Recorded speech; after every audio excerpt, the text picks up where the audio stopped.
मस्जिद, दरगाह, खानकाह को छीनने का कानून बनाया गया। तुमने वो कानून बना दिया। जब ये आते हैं घड़ी का निशान वाले, पूछो उनको मस्जिद का कानून क्यों बनाए छीनने के लिए, जवाब दो। दरगाह और कब्रिस्तान और ईदगाह को छीनने का कानून क्यों बनाया गया, जवाब दो। इस मुकाम पर नमाज इशा हुई ईदगाह है, ये कानून ऐसा बनाया गया कि कोई कलेक्टर इसको खुफल डाल सकता है, खुदा ना खास्ता। ये कानून बनने के बाद पहला इलेक्शन है। अगर आज तुम खामोश हो जाओगे, अगर आज तुम अपने गम और गुस्से का जमहूरी तरीके से इजहार नहीं करोगे, तो फिर हमारा जीना किस लिए है, बताओ। मेरी पहचान ओवैसी की पहचान मेरी मजहबी पहचान भी है। भारत का संविधान क्या कहता है, फ्रीडम ऑफ रिलीजन, आर्टिकल 26 क्या कहता है, बाबा साहब का बना हुआ प्रियम्बल क्या कहता है, liberty of thought, faith and expression. बताओ फिर ये कैसा कानून बना दिया गया जिसको तीनों मिलकर सपोर्ट किए। ये फैसला आपको करना है मेरे भाई। मैं गुनाहगार हूं। कोई मुसलमान शायद शराब भी पीता होगा जो गुनाह है, मगर खुदा की कसम अगर उससे पूछेंगे तू मस्जिद का सौदा कर सकता क्या, तो बोतल उठाकर जमीन पर फेंक कर बोलेगा मैं गुनाहगार हूं मगर अल्लाह के घर का सौदा नहीं कर सकता। आज वो कानून बना दिया गया। तो मेरे अजीज दोस्तों और बुजुर्गों, आपको एक अच्छा फैसला लेना है।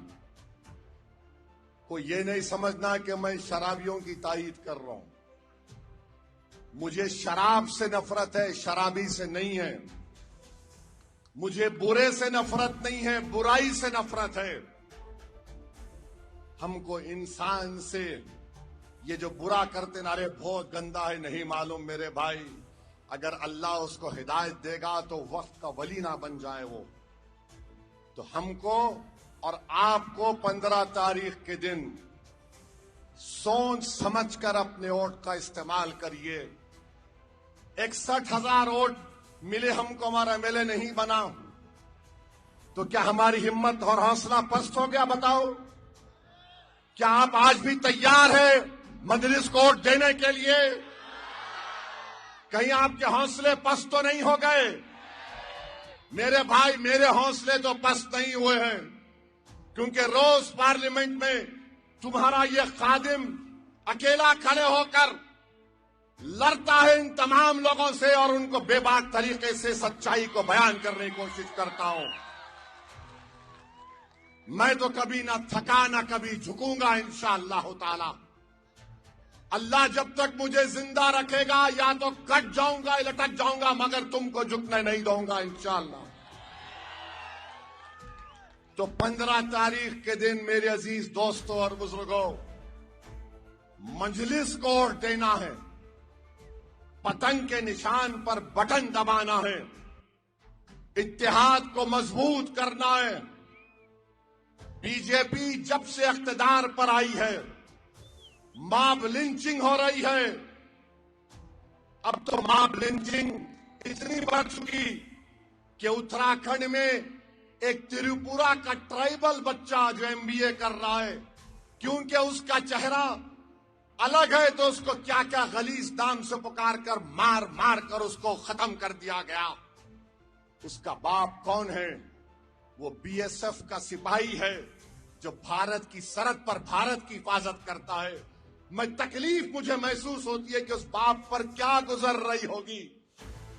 अपने खानदान को छोड़कर वो सरहद की हिफाजत कर रहा है और भारत के अंदर जालिमों ने उसके बेटे को चिंकी पिंकी कहकर जान ले ली उसकी। कोई पूछने वाला नहीं है क्योंकि ट्राइबल है। ओडिशा में एक मुसलमान को बांग्लादेशी कहकर पीट दिया गया। नवादा बिहार में एक मुसलमान को बांग्लादेशी कहकर उसकी पैर की उंगलियां काट दिए, कान काट दिए, जिस्म में राड मार दिए, वो मर गया। जलगांव का सुलेमान पठान को पकड़ पकड़ कर मारा, जान चले गई नौजवान बच्चे की। सुलेमान पठान के वालिद को जब उसका वीडियो सुना, मैं सर पकड़कर बैठ गया। बाप कह रहा है कि मारने वाले मेरे बेटे के बचपन के दोस्त थे, मारने वाले मेरे बेटे के बचपन के दोस्त थे। और बाप ने कहा कि अब मैं उस गांव में नहीं रह सकता जहां पर मेरी 5 पीढ़ियां गांव में रही हैं। अब मैं इस गांव को छोड़कर चला गया हूं। क्या अजीत पवार कुछ बोले? क्या कोई कुछ बोला? मेरे भाई क्या बोलते, कानून अपना काम करेगा। अरे तुम क्यों बैठे हैं कुर्सी पर? तुम कुछ तो बोल सकते थे ना। अरे क्यों कर रहे ये लोग? वो मुंबई में डी मार्ट एक मार्केट में अभी पड़ा, 2 दिन कल या कल का वाकया के हमारी बहन बुरखा में है, तो एक कस्टमर उसको देखकर हमारी बहन के तनकीद कर रहा है। उसका शौहर कह रहा है तू बाहर निकल, तेरा रेप करता हूं। क्या है ये? इस देश है ये?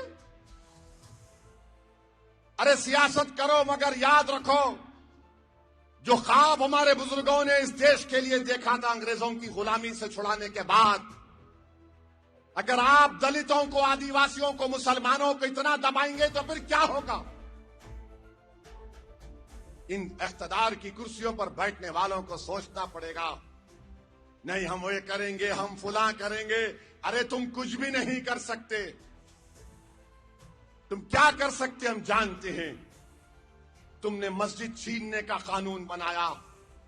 आपको मालूम, अगर सोलापुर में 100 साल पुरानी कोई दरगाह या खानखा या मस्जिद है जो प्रोटेक्टेड मॉन्यूमेंट है आसार कदीमा ASI में, मोदी और अजीत पवार ने कानून बना दिया कि उसका मालिक वक्फ नहीं होगा, उसका मालिक आर्कियोलॉजिकल सर्वे ऑफ इंडिया होगा।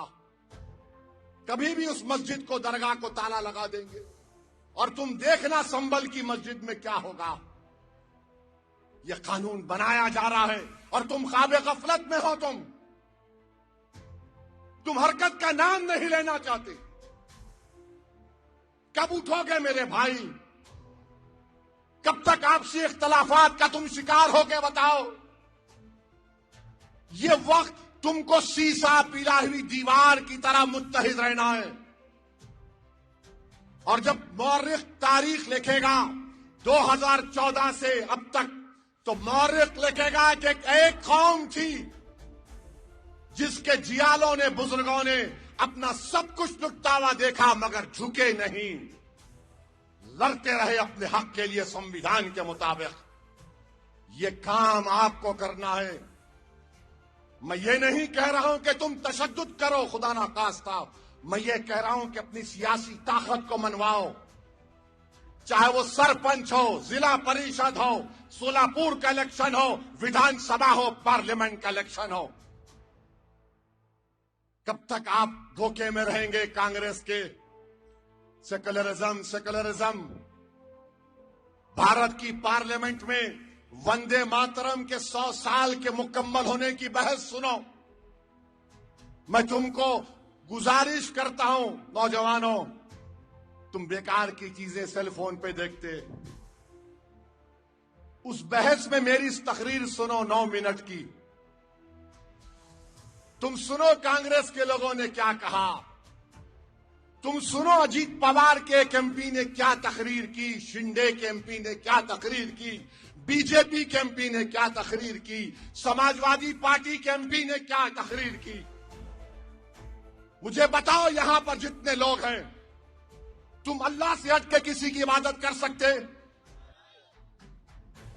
हाथ उठाकर बोलो, तुम अल्लाह की इबादत करते नहीं करते? आज वहां पर क्या बोला जा रहा था? जब हमारी बारी आई तो सब बैठे थे। बीजेपी के एक MP है, मुझे अच्छी तरह जानते, मेरे को आके बोले, ओवैसी मैं तुम्हारी बात सुनने को बेचैन हूं। मैंने कहा मैं भी बेचैन हूं बोलने के लिए। मैं इन तमाम पर भारी पड़ूंगा और बताऊंगा संविधान के जरिए के तमाम भारत की जनता को झूठ बोल रहे हैं। भारत का संविधान शुरू होता है वी द पीपल के नाम से। ये बाबा साहेब अंबेडकर ने लिखा। भारत का संविधान अपने प्रियम्बल में लिखता है liberty of thought, expression, belief, faith and worship. मैंने पार्लियामेंट में खड़े होकर कहा कि जब 24 जनवरी 1950 को पार्लियामेंट में हम संविधान दे रहे थे तो उसमें एक मेंबर ऑफ पार्लियामेंट उस वक्त थे जिन्होंने कहा था कि वंदे मातरम से शुरू करो। वोट हुआ, हार गए। किसी ने कहा खुदा भगवान के नाम से शुरू करो, वोट हुआ, हार गए। मैंने कहा आर्टिकल 25 किस लिए है? फ्रीडम ऑफ रिलीजन है। मैंने उनसे कहा कि अगर आप इस देश को ये कह रहे हैं कि खुदा है तो फिर अल्लामा फजल खैराबादी को आप क्या कहेंगे जिन्होंने काला पानी की सजा इसलिए काटी क्योंकि जिहाद का फतवा अंग्रेजों के खिलाफ दिया था? आप क्या बोलेंगे महमूदुल हसन और हुसैन अहमद मदनी को? तुम क्या बोलोगे हसरत वहानी को जो इनकलाब जिंदाबाद का नारा लगाया? तुम क्या बोलोगे जौहर बरादरान को? तुम क्या बोलोगे टीपू सुल्तान को जिसके हाथ में तलवार थी, खून गर्म था मगर अंग्रेजों के सामने झुका नहीं? तुम क्या बोलोगे उन लोगों को? इसी महाराष्ट्र के यूसुफ मेहर अली थे मुंबई के, गांधी से कहा कि गांधी जी अंग्रेजों के खिलाफ नारा दो, quit India, Simon go back. तुम क्या बोलोगे इन लोगों को? ये आज भी मेरा सवाल है। बीजेपी वाले पुकार के बोले देश में रहना है तो बोलना पड़ेगा।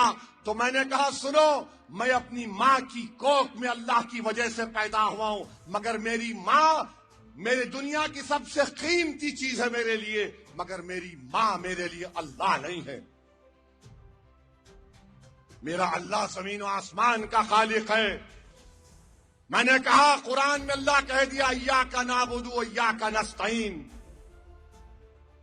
एक मुस्लिम एमपी में हिम्मत क्यों नहीं पैदा हुई? बोलो। मेरा जुर्म सिर्फ यही है कि मैंने सच्चाई को बयान किया, इसलिए ये सब हमारे दुश्मन हैं। ये नहीं चाहते कि कोई तुम्हारी सच्चाई को बयान कर सके। मेरे अजीज दोस्तों और बुजुर्गों, सोलापुर, महाराष्ट्र, औरंगाबाद की मेरी आवाम, याद रखो तुमको ये सच्चाई को बयान करना है। बहुत वक्त गुजर गया, 70-75 साल हो गए। अब हम डिप्लोमेसी की जबान में नहीं बात करेंगे। अब हम बात करेंगे तो सच बात करेंगे। कड़वी नजर आएगी इनको, मगर बोलना पड़ेगा। देश से मोहब्बत अगर हमको है तो किसको होगी बताओ? हम जिंदा पैदा हुए तो इसी जमीन पर, हम अल्लाह के बारगाह में सजदा करते, इसी अपनी पेशानी को इसी जमीन पर लगाते। हम मरते हैं तो इसी जमीन के अंदर चले जाते हैं। ये भारत के कब्रिस्तान नहीं है, ये हमारे वफादारियों की निशानियां हैं। मेरे अजीज दोस्तों और बुजुर्गों, नौजवानों, ये लड़ाई तुम्हारी है, मेरी नहीं है। नहीं मालूम कि कब हम और आप चले जाएंगे, मगर नौजवानों मुस्तकबिल तुम्हारा है। तुम्हारा मुस्तकबिल अच्छा हो। बुजुर्गों, ये लड़ाई हम बच्चों की लड़ रहे हैं ताकि कोई सुलेमान सेठ की तरह, सुलेमान पठान की तरह ना मर जाए, कोई मोहसिन शेख की तरह ना मर जाए। आज कोई बात नहीं करता। वो 11 लोगों को जो 19 साल की सजा काट कर आए, मुंबई के ट्रेन ब्लास्ट में 180 लोग भारत के नागरिक मारे गए। कोई नहीं बता सकता कि किसने मारा उनको। और वो 11 लोग 19 साल जेल में थे। एक तो अंसारी जेल में ही मर गया। मैं एक आदमी से मिला जो दारुसलाम में आकर मुझसे कहा, असद भाई, मैं जब गया था तो मेरी बेटी अपनी मां के गोद में थी और जब निकला तो मेरी बेटी जवान हो गई। तो मेरे अजीज दोस्तों और बुजुर्गों, अपनी वोट का सही इस्तेमाल करो। ये अमानत है। 15 जनवरी के दिन पतंग के निशान पर बटन लगाइए। और मेरे को एक बात समझ में नहीं आ रही, ये बीजेपी वाले ट्रंप से क्यों डरते था? क्यों डरते था ट्रंप से? अगर कोई अमेरिका का सदर है, भारत का तो नहीं है, उन्हें बोल रहा मोदी मेरे को खुश करने के लिए मोदी मेरे को खुश करने के लिए, he wanted to make me happy. अबे तू है कौन? अरे गोरी चमड़ी वाले, तू इस देश की जमीन को नहीं जानता। ये गयूर भारत की सरजमीन है, जो कभी भी अगर बाहर से कोई आंख दिखाया तो उसकी आंखें चीर ली हमने। और वो भारत के हमारे प्रधानमंत्री को बोल रहा है, अजीत पवार तुमको जरा गीरत नहीं पैदा हुई? शिंदे साहब आपको क्या हुआ? देवेंद्र फडणवीस साहब को क्या हुआ? अरे बीजेपी को क्या हो गया?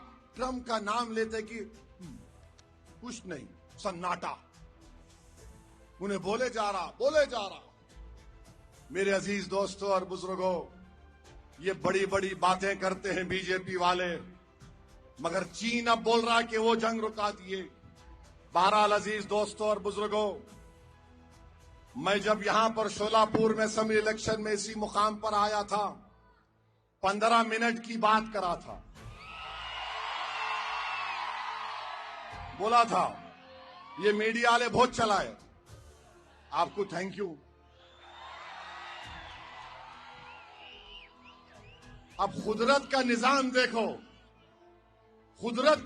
देखो, 15 के दिन ही पोलिंग है अब।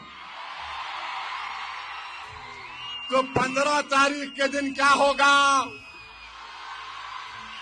15 तारीख के दिन क्या होगा? 15 तारीख के दिन 15 मिनट नहीं, 10 घंटे तक खाली बटन दबा।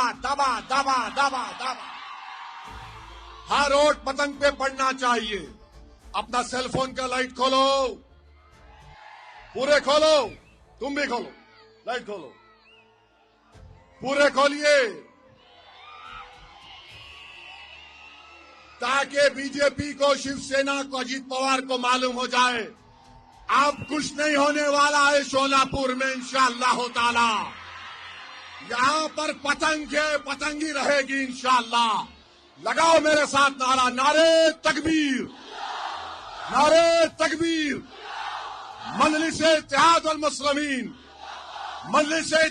मुस्लिमीन, शोलापुर की आवाम जिंदाबाद, शोलापुर की आवाम।